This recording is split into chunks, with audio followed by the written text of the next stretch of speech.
ನಮಸ್ತೆ ಎಲ್ಲರಿಗೂ, ನಾನು ಕಾವ್ಯ. ನನ್ನ ಕುಕ್ ಆ್ಯಂಡ್ ಚಿಲ್ ಚಾನಲ್ಗೆ ಸ್ವಾಗತ. ಇವತ್ತಿನ ರೆಸಿಪಿ ಇನ್ಸ್ಟೆಂಟಾಗಿ ಮಾಡುವಂತಹ ಮ್ಯಾಂಗೋ ರಸ್ಮಲಾಯ್. ಇದು ತುಂಬಾ ಟೇಸ್ಟಿಯಾಗಿರುತ್ತೆ.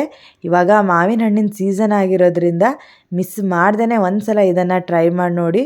ತುಂಬಾ ಟೇಸ್ಟಿಯಾಗಿರುತ್ತೆ. ರಸ್ಮಲಾಯ್ ಇಷ್ಟಪಡೋರಿಗಂತೂ ಇದು ಖಂಡಿತವಾಗ್ಲೂ ಇಷ್ಟವಾಗುತ್ತೆ. ಬೇಕಾದ್ರೆ ಒಂದ್ಸಲ ಟ್ರೈ ಮಾಡಿ ನೋಡಿ. ಇದ್ರ ಟೇಸ್ಟ್ ಅಂತೂ ನಮಗೆ ಬೇಕ್ರಿಗಳಲ್ಲಿ ಸಿಗೋ ರಸ್ಮಲಾಯ್ಗಿಂತನೂ ತುಂಬಾ ಚೆನ್ನಾಗಿರುತ್ತೆ. ಈ ವಿಡಿಯೋನ ಸ್ಕಿಪ್ ಮಾಡದೆ ಕೊನೆ ತನಕ ನೋಡಿ. ಬನ್ನಿ ಇವಾಗ ಹೇಗೆ ಮಾಡೋದು ಅನ್ನೋದನ್ನು ಕ್ವಿಕ್ಕಾಗೆ ನೋಡ್ಕೊಂಡು ಬರೋಣ. ಮೊದಲು ನಾನಿಲ್ಲಿ ಒಂದು ಪ್ಯಾನನ್ನು ಇಟ್ಟಿದ್ದೇನೆ. ಇಲ್ಲಿ ನಾನು ಅರ್ಧ ಲೀಟ್ರ್ ಫುಲ್ ಫ್ಯಾಟ್ ಮಿಲ್ಕನ್ನು ತೊಗೊಂಡಿದ್ದೇನೆ. ಇವಾಗ ಅದು ಸ್ವಲ್ಪ ಬಾಯ್ಲ್ ಆಗ್ಲಿಕ್ಕೆ ಬಿಟ್ಟಿದ್ದೇನೆ. ಈ ಸೈಡು ನಾನು ಒಂದು ಮಾವಿನ ಹಣ್ಣನ್ನು ತೊಗೊಂಡು ಈ ರೀತಿ ಚಿಕ್ಕದಾಗೆ ಕಟ್ ಮಾಡಿ ಸೇರಿಸ್ಕೊಂಡಿದ್ದೇನೆ. ನಿಮ್ಮ ಮನೆಯಲ್ಲಿ ಏನಾದರೂ ಮಾವಿನ ಹಣ್ಣಿದೆ ಅಂದರೆ ಇದನ್ನು ಮಿಸ್ ಮಾಡದೆ ಒಂದು ಸಲ ಟ್ರೈ ಮಾಡಿ ನೋಡಿ. ಇವಾಗ ಚಿಕ್ಕದಾಗೆ ಕಟ್ ಮಾಡಿ ಸೇರಿಸ್ಕೊಂಡು ಇದಕ್ಕೆ ನಾನು 2 ಟೀ ಸ್ಪೂನ್ ಆಗುವಷ್ಟು ಸಕ್ಕರೆನ ಹಾಕಿ ಇದನ್ನು ಗ್ರೈಂಡ್ ಮಾಡ್ಕೊಂಡಿದ್ದೇನೆ. ಇದನ್ನು ಈ ರೀತಿ ಮ್ಯಾಂಗೋ ಪ್ಯೂರಿನ ರೆಡಿ ಮಾಡಿಕೊಂಡು ಪಕ್ಕದಲ್ಲಿ ತೆಗೆದಿಟ್ಟಿದ್ದೇನೆ. ಇಲ್ಲಿ ಹಾಲು ಕೂಡ ಚೆನ್ನಾಗಿ ಬಾಯ್ಲ್ ಆಗಿದೆ. ಇದು ಈಗ ಅರ್ಧಕ್ಕೆ ಬಂದಿದೆ. ಆ ಟೈಮಲ್ಲಿ ನಾನು ಇದರಲ್ಲಿ 2 ಟೀ ಸ್ಪೂನ್ ಆಗುವಷ್ಟು ಹಾಲಿನ ಪೌಡರನ್ನು ಮಿಕ್ಸ್ ಮಾಡ್ತಾ ಇದ್ದೇನೆ.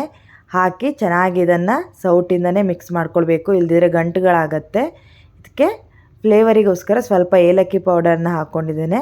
ಹಾಗೆ ಚಿಕ್ಕದಾಗಿ ಕಟ್ ಮಾಡಿ ಡ್ರೈ ಫ್ರೂಟ್ಸನ್ನು ಸೇರಿಸ್ಕೊಂಡಿದ್ದೇನೆ. ಡ್ರೈ ಫ್ರೂಟ್ಸ್ ಆಪ್ಷನಲ್ಲು, ಬೇಕಾದ್ರೆ ಸೇರಿಸಿ, ಇಲ್ದಿದ್ರೆ ಸ್ಕಿಪ್ ಮಾಡ್ಬೋದು. ನಿಮ್ಮ ಹತ್ರ ಯಾವುದಿದೆಯೋ ಆ ಡ್ರೈ ಫ್ರೂಟ್ಸನ್ನು ಹಾಕ್ಕೊಳ್ಬೋದು. ಜೊತೆಗೆ ಸ್ವಲ್ಪ ಕೇಸರಿನ ಕೂಡ ಹಾಕ್ಕೊಂಡಿದ್ದೇನೆ. ಇದರಲ್ಲಿ ನಾನು ಸಕ್ಕರೆ ಪೌಡರ್ನ ಹಾಕ್ಕೊಳ್ತಾ ಇಲ್ಲ. 2 ಸ್ಪೂನು ನಾನು ಕಂಡೆನ್ಸ್ ಮಿಲ್ಕನ್ನು ಹಾಕ್ಕೊಂಡಿದ್ದೇನೆ. ಹಾಕ್ಕೊಂಡು ಚೆನ್ನಾಗಿ ಒಂದು ಸಲ ಬಾಯ್ಲ್ ಮಾಡಿಕೊಂಡ್ರೆ ಈ ಕನ್ಸಿಸ್ಟೆನ್ಸಿಗೆ ಬರುತ್ತೆ. ಇಲ್ಲಿ ನಮ್ಮದು ರಬಡಿ ಕೂಡ ರೆಡಿ ಆಗಿದೆ. ಅದನ್ನು ಸ್ವಲ್ಪ ತಣ್ಣಗಾಗ್ಲಿಕ್ಕೆ ಬಿಡಬೇಕು. ಇಲ್ಲಿ ನಾನು ಮ್ಯಾಂಗೋ ಪ್ಯೂರಿನ ಮಾಡಿಟ್ಕೊಂಡಿದ್ನಲ್ಲ, ಅದನ್ನು ಒಂದು ಬೌಲಲ್ಲಿ ಒಂದು 3 ರಿಂದ 4 ಸ್ಪೂನು ತಕ್ಕೊಳ್ತಾ ಇದ್ದೇನೆ.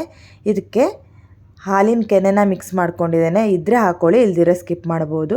ಜೊತೆಗೆ ಸ್ವಲ್ಪ ಕಟ್ ಮಾಡಿಟ್ಟಿರೋ ಡ್ರೈ ಫ್ರೂಟ್ಸನ್ನು ಹಾಕ್ಕೊಂಡು ಇದರಲ್ಲೂ ಕೂಡ 2 ಟೀ ಸ್ಪೂನ್ ಆಗುವಷ್ಟು ಹಾಲಿನ ಪೌಡರ್ನ ಹಾಕ್ಕೊಂಡು ಸ್ವಲ್ಪ ಕೇಸರಿನ ಹಾಕ್ಕೊಂಡಿದ್ದೇನೆ. ಹಾಕ್ಕೊಂಡು ಚೆನ್ನಾಗಿ ಇದನ್ನು ಮಿಕ್ಸ್ ಮಾಡಿಕೊಂಡ್ರೆ ಆಯಿತು. ಇದು ಫಿಲ್ಲಿಂಗ್ ಕೂಡ ಇವಾಗ ನಮ್ಮದು ರೆಡಿಯಾಗಿದೆ. ಇಲ್ಲಿ ನಾನು ಈ ರಸ್ಮಲಾಯಿನ ಬ್ರೆಡ್ಡಿಂದ ಮಾಡ್ಕೊಳ್ತಾ ಇದ್ದೇನೆ. ಹಾಗಾಗಿ ನಾನಿಲ್ಲಿ ಮಿಲ್ಕ್ ಬ್ರೆಡ್ಡನ್ನು ತೊಗೊಂಡಿದ್ದೇನೆ. ಇದನ್ನು ನಾನು ರೌಂಡ್ ಶೇಪಲ್ಲಿ ಕಟ್ ಮಾಡ್ಕೊಂಡಿದ್ದೇನೆ. ರಸ್ಮಲಾಯಿ ರೌಂಡಾಗಿ ಇರುತ್ತಲ್ಲ, ಹಾಗಾಗಿ ಈ ರೀತಿ ಚಿಕ್ಕ ಚಿಕ್ಕದಾಗಿ ಕಟ್ ಮಾಡಿಕೊಂಡು ಇವಾಗ ಇದರಲ್ಲಿ ಒಂದನ್ನು ತಗೊಂಡು ಇದ್ರ ಒಳಗಡೆ ಈ ರೀತಿ ನಾವು ಮ್ಯಾಂಗೋ ಫಿಲ್ಲಿಂಗ್ನ ಈ ರೀತಿ ಇದ್ರೊಳಗಡೆ ಫಿಲ್ ಮಾಡ್ತಾ ಇದ್ದೇನೆ. ಅದ್ರ ಮೇಲೆ ಇನ್ನೊಂದು ಈ ಥರ ಇಟ್ಟರೆ ಆಯಿತು. ಈ ರೀತಿ ಎಲ್ಲವನ್ನು ನಾನು ಹಚ್ಚಿ ರೆಡಿ ಮಾಡಿ ಇಟ್ಕೊಂಡಿದ್ದೇನೆ. ನೀವು ನಂಬಲ್ಲ, ಇದನ್ನು ಒಂದು 10 ರಿಂದ 15 ನಿಮಿಷ ಇದ್ದರೆ ಸಾಕು. ಇದನ್ನು ಕ್ವಿಕ್ಕಾಗೆ ಮಾಡ್ಕೊಂಡು ಬಿಡ್ಬೋದು. ಸ್ವಲ್ಪ ನಮಗೆ ಕೋಲ್ಡಾಗಿ ಬೇಕು ಅಂದರೆ ಅಷ್ಟೇ ಅದನ್ನು ಫ್ರೀಝರಲ್ಲಿ ಇಟ್ಟು ನೀವು ಆಮೇಲೆ ಸರ್ವ್ ಮಾಡ್ಕೊಳ್ಬೋದು. ಇಲ್ದಿದ್ರೆ ಈ ರಸ್ಮಲಾಯಿ ಒಂದು 10 ನಿಮಿಷದಲ್ಲೇ ಆಗೋಗಿಬಿಡತ್ತೆ. ಇಲ್ಲಿ ಕೂಡ ನಮ್ಮದು ರಬಡಿ ಕೂಡ ಇವಾಗ ತಣ್ಣಗಾಗಿದೆ. ಇದರಲ್ಲಿ ನಾನು ಮೊದಲೇ ತೆಗೆದಿಟ್ಟಂತಹ ಈ ಅರ್ಧ ಮ್ಯಾಂಗೋ ಪ್ಯೂರಿನ ಇದ್ರೊಳಗೆ ಹಾಕ್ಕೊಳ್ತಾ ಇದ್ದೇನೆ. ಈ ಹಾಲು ತಣ್ಣಗಾದ ನಂತರನೇ ಹಾಕ್ಕೊಳ್ಳಿ, ಆವಾಗ ಇದು ಒಡೆಯೋ ಚಾನ್ಸಸ್ ಇರಲ್ಲ. ಇವಾಗ ಹಾಕ್ಕೊಂಡಾಗಿದೆ. ಈ ರಬಡಿ ಸ್ವಲ್ಪ ತೆಳುವಾಗೇ ಇರಬೇಕು, ಆವಾಗ ನಮ್ಮದು ಬ್ರೆಡ್ ಕೂಡ ಎಲ್ಲವನ್ನು ಅಬ್ಸಾರ್ಬ್ ಮಾಡುತ್ತೆ. ಇವಾಗ ಈ ಬ್ರೆಡ್ಡಲ್ಲಿ ಈ ರೀತಿ ಹಾಕ್ಕೊಳ್ಳೋದು.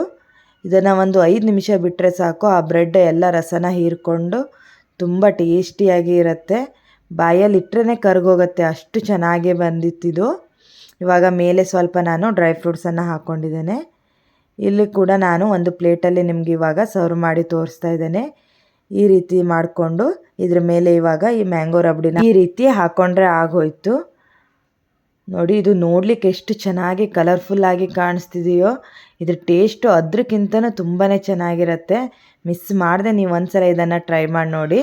ಅದೇ ರೀತಿ ಇದ್ರ ಮೇಲೂ ಕೂಡ ಸ್ವಲ್ಪ ನಾನು ಡ್ರೈ ಫ್ರೂಟ್ಸನ್ನು ಹಾಕ್ಕೊಂಡು ಕಟ್ ಮಾಡಿಟ್ಟಿರೋ ಸ್ವಲ್ಪ ಮ್ಯಾಂಗೋನ ಕೂಡ ಇದ್ರ ಮೇಲೆ ಹಾಕ್ಕೊಂಡಿದ್ದೇನೆ. ನೋಡಲಿಕ್ಕೂ ಚೆನ್ನಾಗಿ ಕಾಣುತ್ತೆ. ಇದ್ರ ಟೇಸ್ಟು ಇನ್ನೂ ತುಂಬ ಚೆನ್ನಾಗಿರುತ್ತೆ. ನಿಮಗೂ ಕೂಡ ಇದನ್ನು ನೋಡ್ತಾ ಇದ್ರೇ ತಿನ್ನಬೇಕು ಅನಿಸುತ್ತಲ್ಲ, ಅಷ್ಟು ಚೆನ್ನಾಗಿ ಬರುತ್ತೆ ಇದು. ಮಿಸ್ ಮಾಡದೆ ಒಂದು ಸಲ ನೀವು ಟ್ರೈ ಮಾಡಿ ನೋಡಿ. ಏನಾದರೂ ನೀವು ಒಂದು ಸಲ ಈ ಬ್ರೆಡ್ ರಸ್ಮಲಾಯಿಯನ್ನು ಮಾಡಿ ತಿಂದುಬಿಟ್ರೆ ಒರಿಜಿನಲ್ ನೀವು ಹಾಲಿಂದ ಮಾಡಿರೋ ರಸ್ಮಲಾಯಿಯನ್ನೇ ತಿನ್ನೋದು ಮರ್ತ್ಬಿಡ್ತೀರಾ, ಅಷ್ಟು ಚೆನ್ನಾಗಿ ಬರುತ್ತೆ ಇದು. ಕಡಿಮೆ ಟೈಮಲ್ಲೂ ಕೂಡ ಟೇಸ್ಟಿಯಾಗಿ ಮಾಡ್ಕೊಳ್ಬೋದು. ಹಾಲಿನ ರಸ್ಮಲಾಯಿಗೆ ಸ್ವಲ್ಪ ಟೈಮ್ ಹೆಚ್ಚಬೇಕಾಗತ್ತೆ, ಆದರೆ ಇದಕ್ಕೆ ಒಂದು 10 ನಿಮಿಷ ಇದ್ದರೆ ಸಾಕು, ಬೇಗನೆ ಆಗೋಗೋ ಅಂಥ ರಸ್ಮಲಾಯಿ ಇದು. ಇದು ಬಾಯಲ್ಲಿ ಇಟ್ಟರೆ ಕರ್ಗೋಗಿಬಿಡುತ್ತೆ, ಅಷ್ಟು ಚೆನ್ನಾಗಿ ಬರುತ್ತೆ ಇದು. ಹಾಗಾದರೆ ಇನ್ನೇನಕ್ಕೆ ವೇಟ್ ಮಾಡ್ತಾ ಇದ್ದೀರಾ? ಕ್ವಿಕ್ಕಾಗೆ ಮಾಡಿಕೊಂಡು ಕ್ವಿಕ್ಕಾಗೆ ತಿನ್ಕೊಂಡ್ಬಿಡಿ, ಅಷ್ಟು ಚೆನ್ನಾಗಿ ಬರುತ್ತೆ. ನಿಮಗೇನಾದರೂ ಈ ರೆಸಿಪಿ ಇಷ್ಟವಾದರೆ ಪ್ಲೀಸ್ ಇದನ್ನು ನೀವು ನಿಮ್ಮ ಫ್ಯಾಮಿಲಿ ಫ್ರೆಂಡ್ಸ್ ಜೊತೆ ಶೇರ್ ಮಾಡಿ, ಸಬ್ಸ್ಕ್ರೈಬ್ ಮಾಡ್ಕೊಳ್ಳಿ ಹಾಗೂ ಕಮೆಂಟ್ ಕೂಡ ಮಾಡಿ ಹೇಗೆ ಬಂದಿತ್ತು ಅನ್ನೋದನ್ನು ತಿಳಿಸಿ ಆಯಿತಾ. ನಿಮಗೇನಾದರೂ ಇದು ಚಿಲ್ಡಾಗಿ ತಿನ್ನಬೇಕು ಅಂದರೆ ಇದನ್ನು ನೀವು ಒಂದು 10ರಿಂದ 15 ನಿಮಿಷ ಫ್ರಿಜ್ಜಲ್ಲಿ ಇಟ್ಟು ತಿನ್ನಿ, ಇನ್ನೂ ಟೇಸ್ಟ್ ಚೆನ್ನಾಗಿರುತ್ತೆ ಇದ್ರದ್ದು. ಹಾಗಾದರೆ ಇನ್ನೊಂದು ಒಳ್ಳೆ ರೆಸಿಪಿಯೊಂದಿಗೆ ಸಿಗೋ ತನಕ ನಿಮಗೆ ಧನ್ಯವಾದಗಳು.